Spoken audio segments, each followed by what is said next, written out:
하나님과의 언약에 따라 이스라엘의 가나안 점령전은 계속됩니다.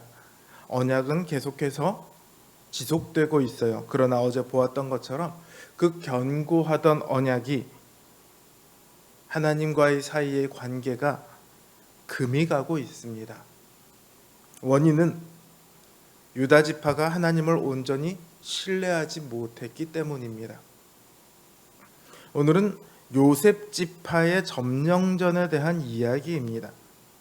요셉 지파는요, 므낫세 지파하고 에브라임 지파를 합해서 요셉 지파라고 합니다. 요셉이 야곱에게 축복을 받을 때 장자의 몫으로 두 몫을 받았어요. 그래서 두 몫을 어떻게 나눠 가집니까? 에브라임과 므낫세가 이렇게 두 몫을 나눠 가집니다. 그러니까 요셉 지파는요, 분배도 많이 받았어요. 딴 사람들에 비해서, 딴 지파에 비해서 2배를 받았죠. 그리고 인원도 다른 지파의 2배가 됩니다. 그만큼 이스라엘 내에서 가장 강력한 지파예요. 그런 그들의 점령전이니만큼 다른 곳에 비해서 수월할 것으로 보입니다. 비교적 수월하겠죠. 이들이 베델을 치러 올라갑니다.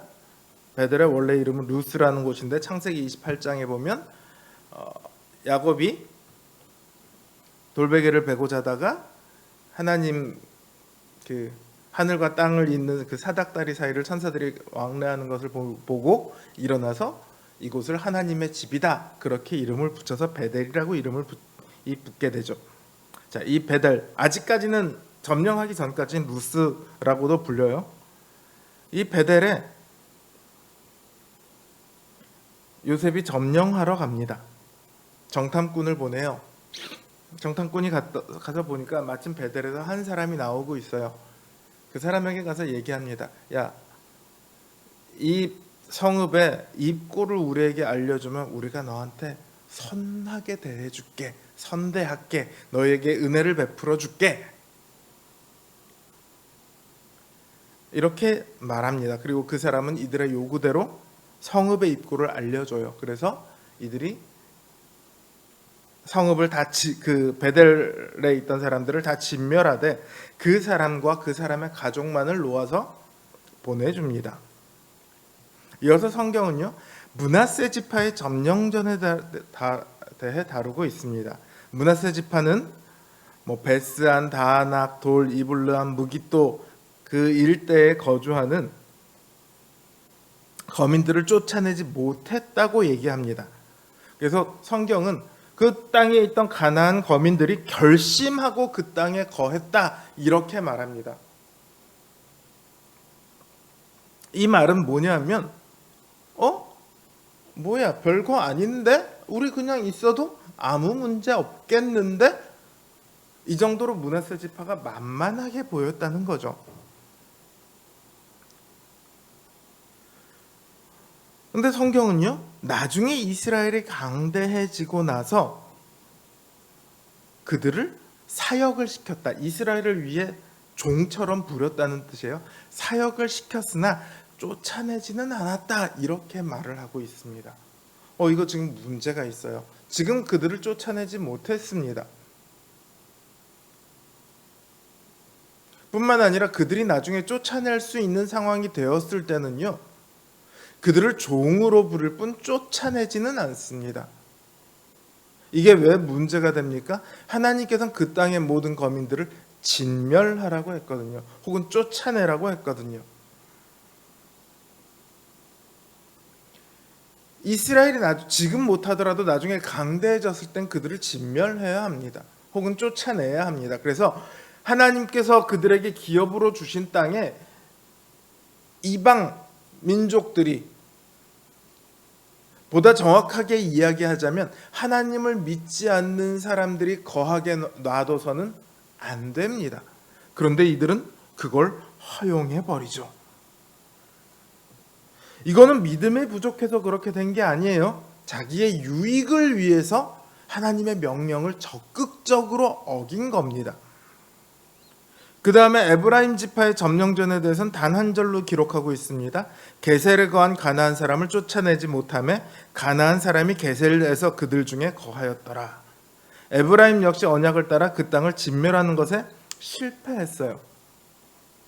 자, 요셉 족속으로 베델을 점령할 때는 성공했는데 그 다음에 이 요셉 족속이 아니라 므낫세 지파와 에브라임 지파가 각기 자신들의 점령전을 하러 갔을 때는 점령에 실패합니다. 왜요? 인원이 절반으로 줄었기 때문입니까? 어떤 차이 때문일까요? 사실은 전제부터가 잘못되어 있습니다.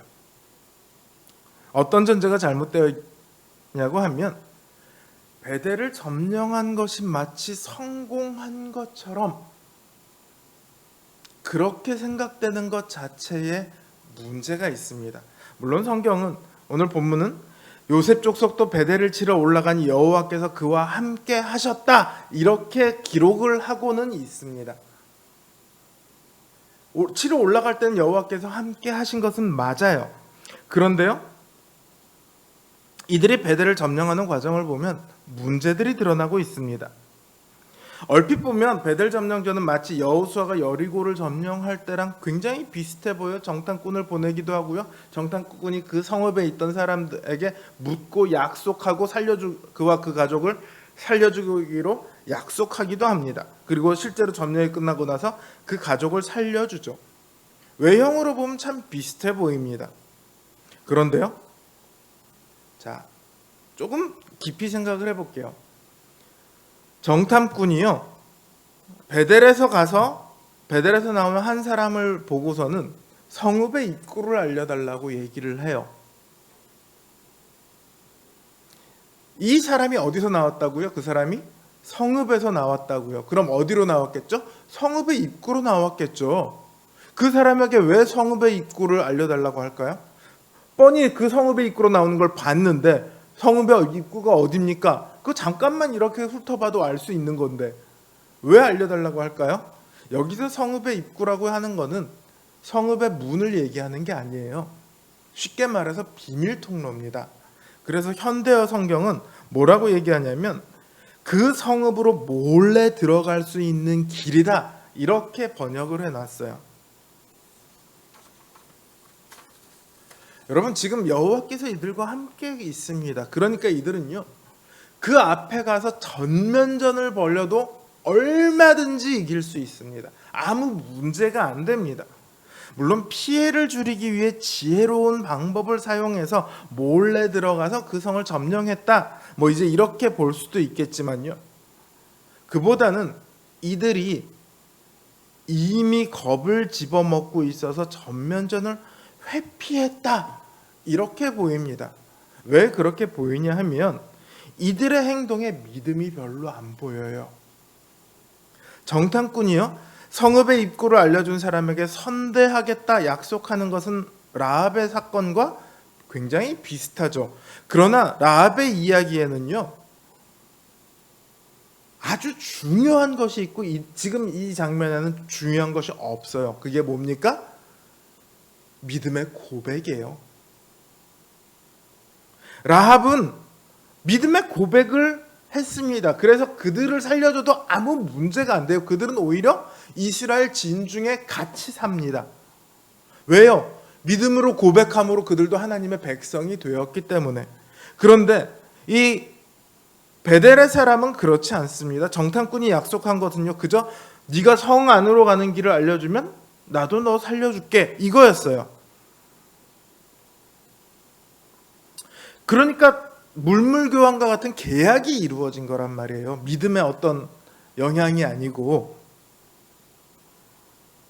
하나님께서는 가나안 사람과 분명히 어떠한 계약도 맺지 말라고 하셨거든요. 근데 지금 계약이 맺어집니다.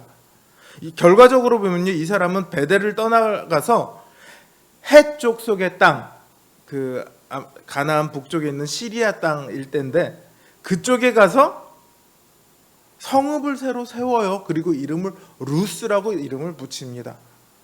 하나님께서 이 루스를 진멸하도록 하셨는데 요셉 족속은 이 베델에 있던 루스라는 성읍을 진멸한 것 같지만 사실은 그 루스는 저 먼 곳에 다시 그 명맥을 유지하고 있습니다.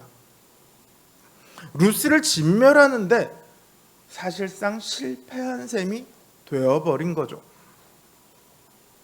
그러니까 요셉 족속 때는 성공했고 므낫세 지파와 에브라임 지파로 나뉘었을 때는 실패했고, 이게 아니라 애초부터 실패했다고 봐야 됩니다. 이미 실패가 시작되고 있다고 봐야 합니다.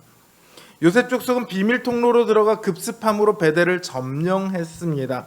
그러나 그 전쟁을 믿음의 전쟁이라고 부를 수 있을까? 저는 의구심을 가질 수밖에 없어요. 그들에게 믿음의 행위가 전혀 드러나고 있지 않습니다. 그들의 실패는 너무도 당연하죠.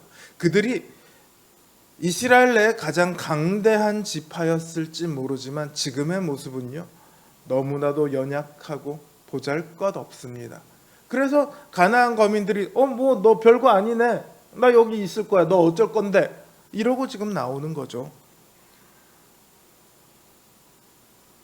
아무리 강대한 지파라 할지라도요, 믿음으로 하나님과 동행하지 않는다면 그들의 손은 여지없이 꺾이고 또 무너질 수밖에 없습니다. 반대로 아무리 약한 자라 할지라도 믿음으로 나서기만 한다면 담대하게 닥쳐오는 모든 일에 맞서서 승리할 수 있습니다. 신앙생활에는요, 세상의 개교나 세상의 지혜가 필요하지 않습니다.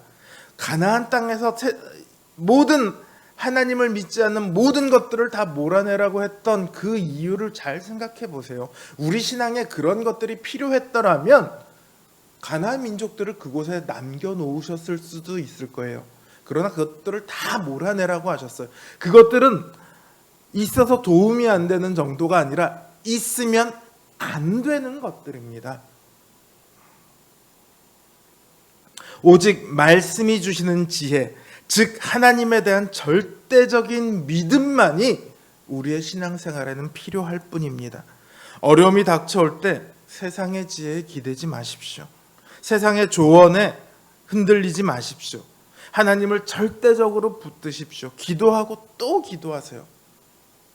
그래야만 눈앞에 닥쳐온 어려움에 담대하게 맞설 수 있습니다. 그것이 바로 진정한 강대함입니다. 우리는 약할지라도 우리 하나님은 가장 강하신 분이시거든요. 그 하나님의 믿음으로 붙는 것, 그 하나님 손에 붙들리는 것, 그것이야말로 정말로 강대해지는 유일한 길입니다. 믿음으로 세상을 이기는, 고난을 견디는, 환난에 맞서는 강대한 용사들 되시길 주님의 이름으로 기원합니다.